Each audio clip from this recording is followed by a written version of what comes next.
Hello, hello. Welcome back to the Feminine Woman Money series. And yes, today is just audio because it's pretty much just a book review, so there's no need to, look at the screen, and I would be looking down a lot because of my notes. So I hope you guys really enjoy this book. It is a fabulous book on financial, knowledge and how to work it in your family, and it's pretty much everything A to Z. So let's get into it. So Ramsey was saying in the beginning that he wasn't always good at money, but that he learned.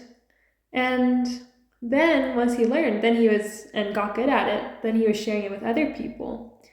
But what he found out was he'd help others and they'd set up a plan only to find out a few months later they weren't sticking to it. And it would frustrate him. And he realized knowledge is only the 20%. The rest is in the person's behavior. So it's really up to us to decide if we're going to implement the tactics or not. And then he said that it usually only works with accountability. Like Weight Watchers, the organization works because you have to go on the scale in front of the group. That's the motivation that helps, them walk past the donuts. Because the accountability of a group environment causes people to change their behaviors. That's how he started his classroom and then Financial Peace University, which today's book is the handbook of the Financial Peace University. So this is a book he was saying to read and reread, especially before making big money decisions or any money decisions if we're new. So he was asking the question for us to ask ourselves, have you ever asked yourself, how did I end up here?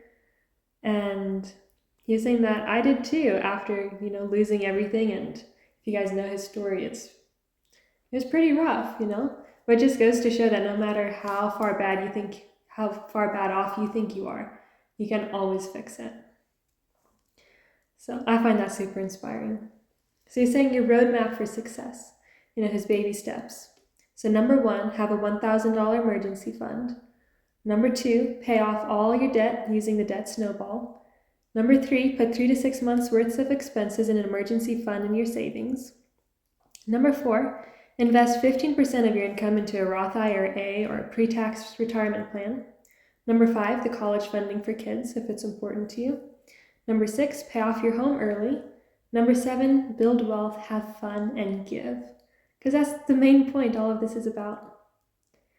And this focused effort works and fast if you just stick to the plan. It's a proven plan, just those little 7 steps. It's just who actually, does it. It's up to us to decide. He's saying do all you can to save that $1,000 for that first step. It should take you about a month. And then get rid of the thought that money is evil, because this causes duplicity and will make it run from you.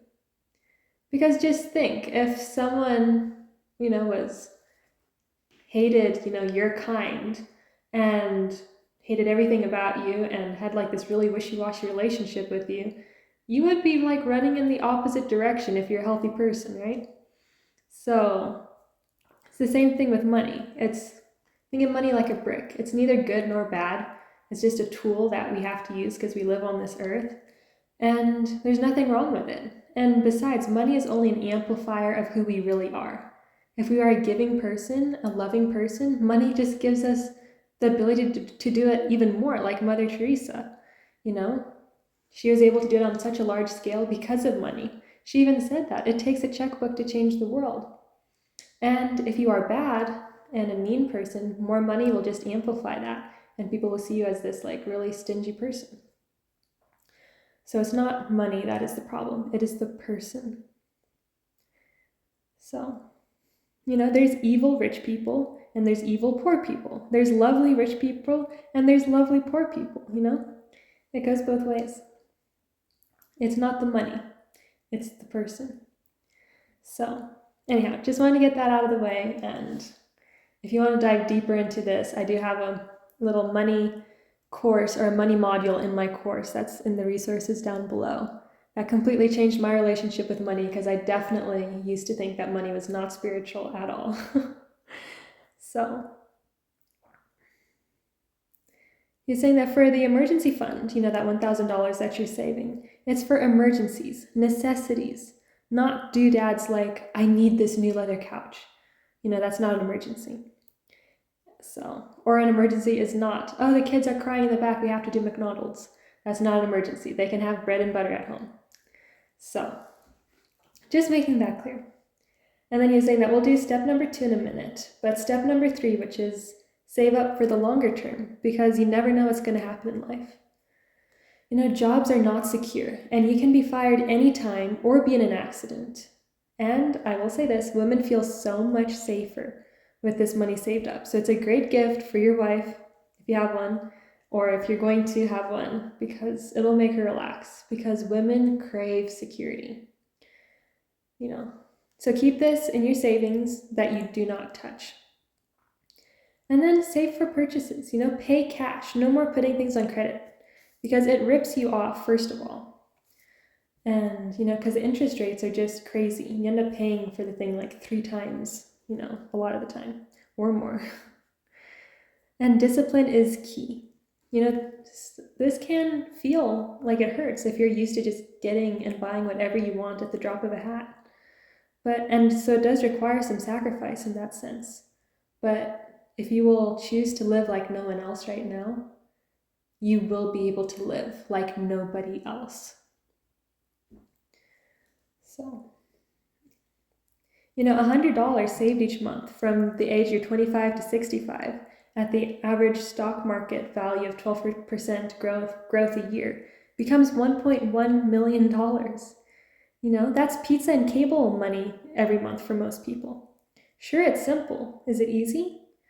Well, most people get sidetracked, and that's why there aren't, more millionaires. Or that's why they aren't, or most people aren't a millionaire, even if all it takes is just to save that $100 a month. This is really so easy. We can all do this. So I hope this is gives you some, inspiration, because $1 million can seem like such a big number until we break it down. So let's see. That's why most people don't do it. If building wealth were easy, everyone would be rich. You have to start investing and saving right now. You do not have plenty of time left. And it's never too late to start. Just make sure you start. And this stuff is so easy. It's just hard for most people to do. Most people get a credit card and here's a story. They'll say they keep this for emergencies. They'll be like, okay, I'm just going to get this credit card and keep it only for emergencies. I'll use it for nothing else. And then over the course of the month, the car breaks down. Emergency. The kids are screaming for pizza. Emergency. Then you realize they need school clothes. Emergency. Then some kid has a birthday and needs a hunk of plastic from the toy store to feel loved. Emergency. All of this stuff rolls over, and the next month your Visa bill is $1,000. You look around, there's no new TV or any vacation. So what happened? Life happened, and you didn't have a plan. Visa did. The credit card company did. So stop taking advice from people who don't have the life you want. Your broke family and friends, don't listen to them or any other, of their opinions about money. Because if you do, you'll end up just like them. And unless, of course, they're an amazing role model, then listen to them, of course. But for most of us, it's not that way. And if you just inject some intentionality with money, amazing things can happen. Imagine not going into panic mode when something comes up because you have money now. So the key points for this number 1 is, saving must be a priority. Make your emergency funds. Decide and agree with your family or your spouse what makes an emergency. Because a lot of different people seem to have different definitions of what an emergency is. So that's the key takeaways from chapter 1. Marriage is not easy, and money problems make it much harder. See how both of you guys relate to money differently. Because like they say, opposites attract.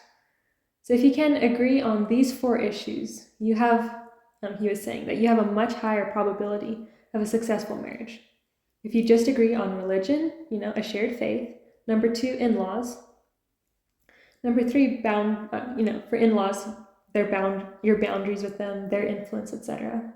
Number 3, parenting, and number 4, money. And if you have these 4, you have a leg up on most couples you know. Because one being a spender and the other a saver, it's all cute in the beginning, but they become big issues after a few years of marriage. The number 1 cause of divorce is money related.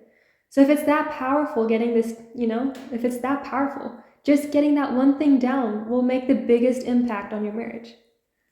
So he was going over the differences between men and women, which I thought was really cool. So he's saying men and women and money, overgeneralizing. He says men use money as a scorecard and lose self-esteem when money problems come up. Women experience fear, even terror instead, because money represents security. This is why guys resist saving the 3 to 6 month emergency fund, because just having that money sitting around seems like a waste to them, while women will say that's the most important key to their plan. And there's more differences between us because we're wired completely differently. Women speak 30 to 50,000 words a day and up to 125,000 words a day. Men speak 10 to 20,000 words a day. That's why most men come home and don't say a word, because they've used up their quota. And here's 4 more differences. 1, men love to share facts. Women love to express feelings. And so a lot of times a fight can happen because he's expressing the facts and you're expressing your feelings. And so you think you're on 2 opposite ends of the spectrum, but really both are right. It's just you're coming at it from 2 different ways. So just acknowledge that you're both right. Your feelings are valid and the facts are valid. We just both need to feel heard. So number 2, men connect by doing things. Women connect by talking. Number 3, men tend to compete. Women tend to cooperate. And number 4, men tend to be controlling and women tend to be agreeable. And this, of course, is an overgeneralization. But if, the bottom line is that if men and women are so different, who's supposed to handle the money? And the answer is both. Because sure, one is going to lean more to it, but both need to be involved and heard. And there's always 2 personalities in the marriage. There's the nerd, who likes and does the planning and the numbers, and then there's the free spirit, who is more carefree and not as detailed. Budgets make them feel controlled, not cared for. And so each marriage has the spender and the saver. And it can be, 2 different people for this too. So you must have a monthly talk that is about the month ahead, about all of this. Just 15 to 20 minutes, put it on the calendar. And seriously, put it on the calendar. Otherwise, these things do not happen. Like, make it a meeting, in a sense. So he's saying for this monthly talk to have about money, he says these are the nerd rules for, you know who you are, if you're the nerd or the free spirit. So for the nerd, number 1, write up the budget draft beforehand. Bring it to the meeting and have your say and then shut up. Number 2, this is a meeting, not a weekend summit. Free spirit's attention is usually about 17 minutes. So make those 17 minutes count. And number 3, you have to let the free spirit mess with your budget. This isn't the time to tell the free spirit what the budget is. It's to do it together, It's not to control the other person, it's to share it and do it together. So, for the monthly talk, these are the free spirit rules. Number 1, you must come to the meeting. Number 2, you must have a talk in the meeting. This means mature input. Number 3, you need to change something on the nerd's budget draft. This is not the nerd's budget. It is your family's budget. Take some ownership by tweaking it. And number 4, you can never say these 6 words. Whatever you want to do, honey, because that is a cop-out. You've got to do this together. So, I thought this was really good because money talk is super important. So make sure you guys do it, because most people, they don't discuss money, and that's why they have no idea what's going on with it. Because how can you have any idea what's going on with something you never talk about? So another thing he was talking about is how to get your reluctant spouse on board. He says that don't nag, because it makes you look like a child. There's no manipulation involved here. And don't attack them, because they really won't listen to you then. Because people shut down when they feel attacked. And they definitely are not listening to what you have to say. So simply talk to them. Others can't read your mind, because one person's passion can be just enough of what it takes to get the other person on board. And then take the time to write out what you're concerned about in your current financial plan and how you believe life could be different if both spouses were engaged, because sometimes the written word works better. Or try the Valentine approach. Honey, the most romantic thing you could do for me is sit down and work on the budget with me. Because on a scale of 1 to 10, dinner and movies are 3, but working to get us out of debt is a 9. Or you can try the security approach. Like, sweetie, what do you think it would feel like if we had $10,000 in the bank just for emergencies? Can you even imagine that? Just get creative. Your partner is there for life, so show them how much you need them to be on board with you. And now now this was all for married couples, but for the singles, for those of us who are single, he was saying that a lot of singles can be immature and have the I owe it to myself syndrome, and buy a lot of things just because of that. And there's also no accountability because there's no spouse involved. So make sure you don't fall into that trap. You don't owe yourself anything. If you owe yourself anything, it's to have a secure financial future. So work for that. Not just like buying a purse because you're lonely or spending all this money on a vehicle because you owe it to yourself. None of that. Of course, you can spend and have so much fun once you have your finances in order, okay? The fun time is coming, I promise. And teach your kids. You work, you get paid. Teach them that. You don't work, you don't get paid. So teach them, number 1, to work, number 2, to save, and number 3, to spend. And definitely teach them to spend, because otherwise they will rebel. And number 4, teach them to give with their own money, because it's completely different than giving with someone else's. So he was teaching how to teach kids ages 3 to 5. Ages 3 to 5 need quick commissions and attaboys. That was the chapter title. I thought it was funny. Because ages 3 to 5, they can do simple chores, but they then need an immediate, attaboy, an instant commission payout. And it can go in a clear box for Toys R Us. This is critical for him to feel the pride of a job well done and the work-pay connection. At this point, at this age, don't focus on giving too much. This will come later. So for ages 6 to 12, have a $5 a week in commission, $1 per chore, and divide it into 3 envelopes: the save, the spend, and the give. Put a $1 in give, $2 in spend, and $2 in save. And ages 13 to 18, teach them to save, because they're going to buy a car, and they definitely have a different feel about the car if they bought it and maintain it, or if it's the parents that are doing it, because they're not going to care so much. Because we do have that pride of ownership as humans. So definitely a good time to teach them to be saving is this, because they are going to want a car and have their independence. And he was saying that you need to stop. Let's see, I skipped one. He said that 1/3 of our nation's men, 22 to 34, live with their parents.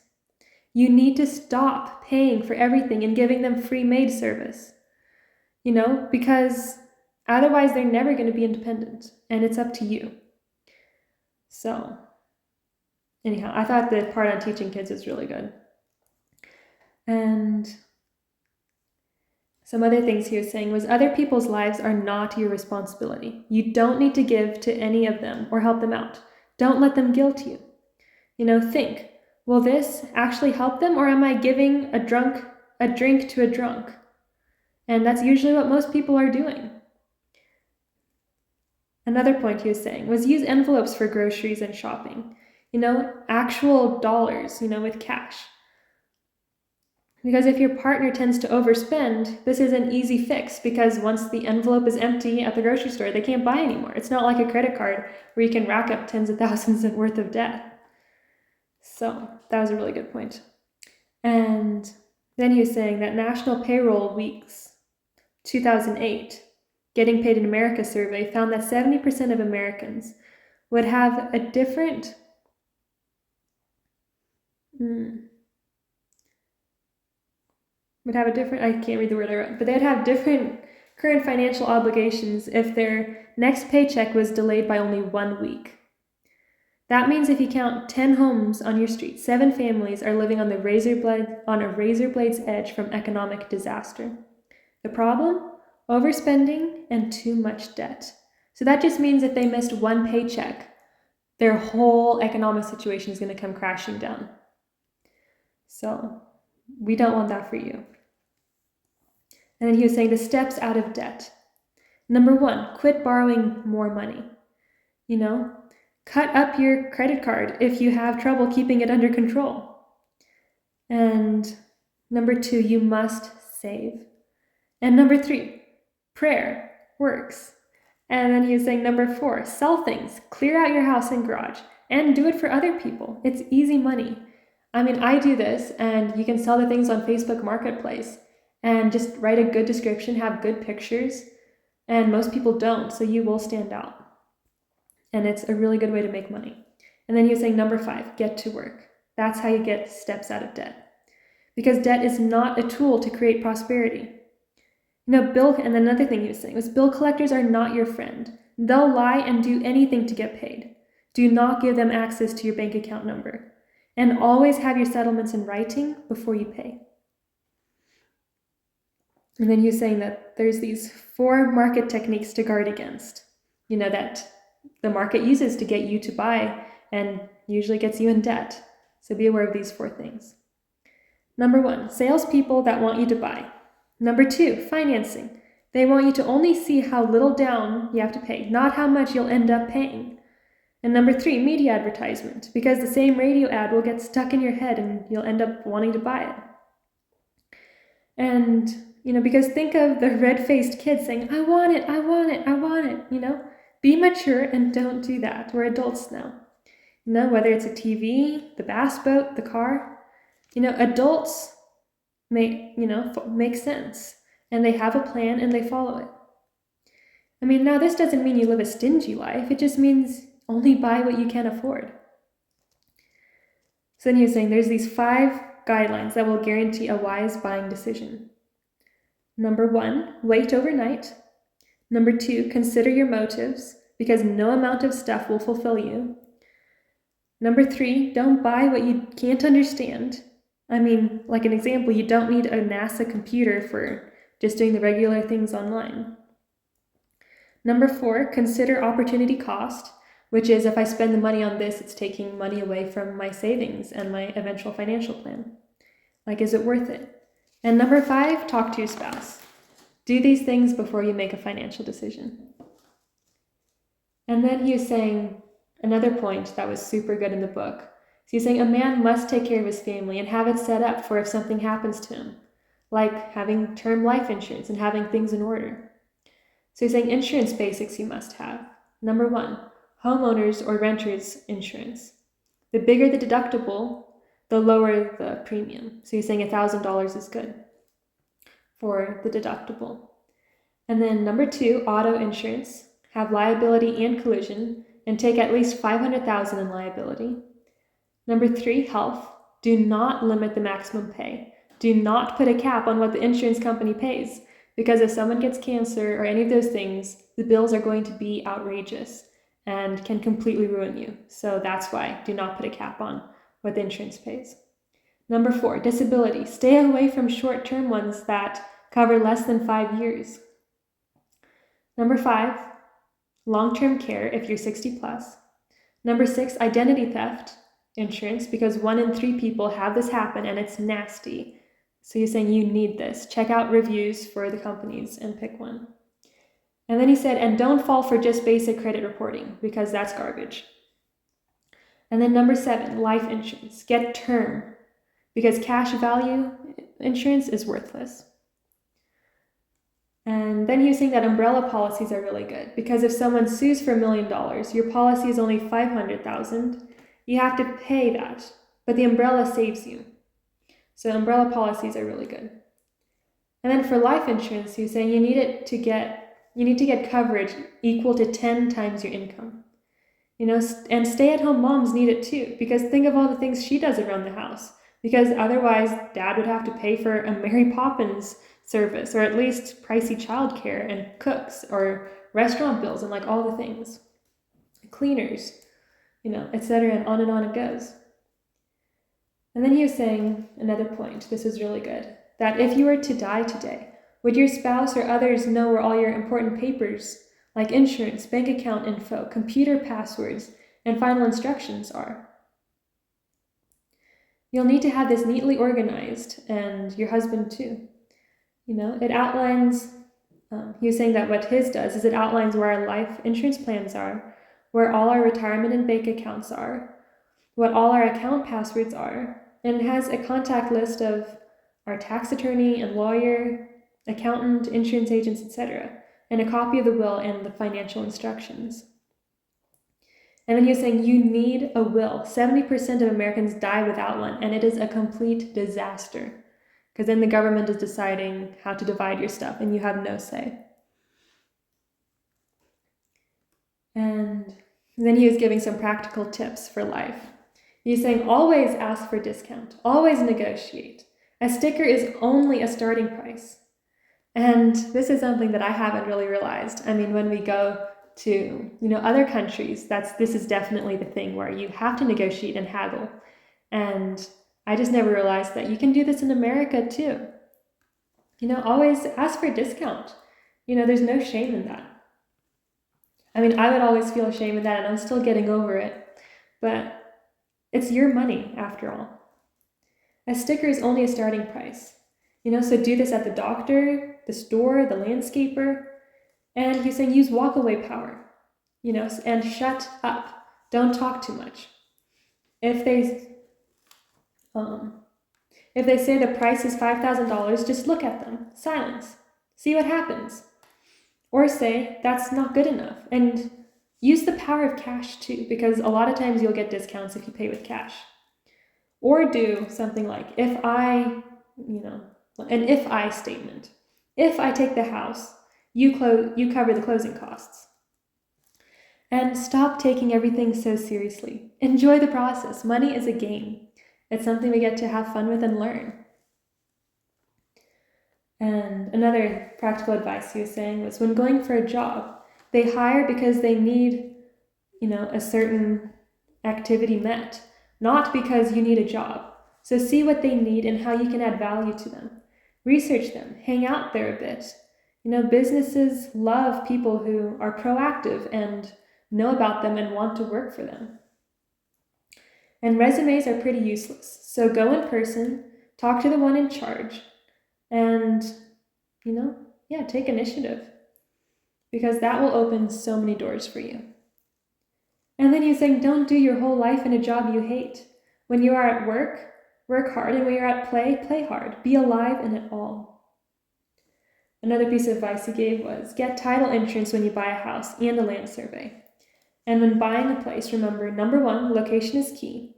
Number 2, buy in the bottom range for the neighborhood, not the nicest one in the not so nice neighborhood. Okay, you never want to have the most expensive house in the neighborhood, because when you go to sell, the price is going to reflect the rest of the neighborhood, which will be way less, and it won't be as good for you. Number 3, look for water and a great view. Number 4, see past the things you can change. Number 5, get a home inspector and appraisal. And number 6, do not do mobile homes or timeshares, especially do not do timeshares. And then he was saying pay cash 100%. And then if you can't pay cash, for the whole thing, only get a 15-year fixed rate conventional mortgage and put at least 20% down. And your payments should be no more than 25% of your total pay. Remember, take it slow in buying, because whatever can go wrong usually will go wrong. So make sure you make space for that. And of course, at the end of all of this, all we're trying to reach financial freedom for is for freedom. So no one is controlling us. Our job isn't controlling us. And so we can give, because when we give, you will receive more. So that's the end of the notes I have, and I hoped it really, helped you guys. And something hopefully sticks, and I'll see you in the next one.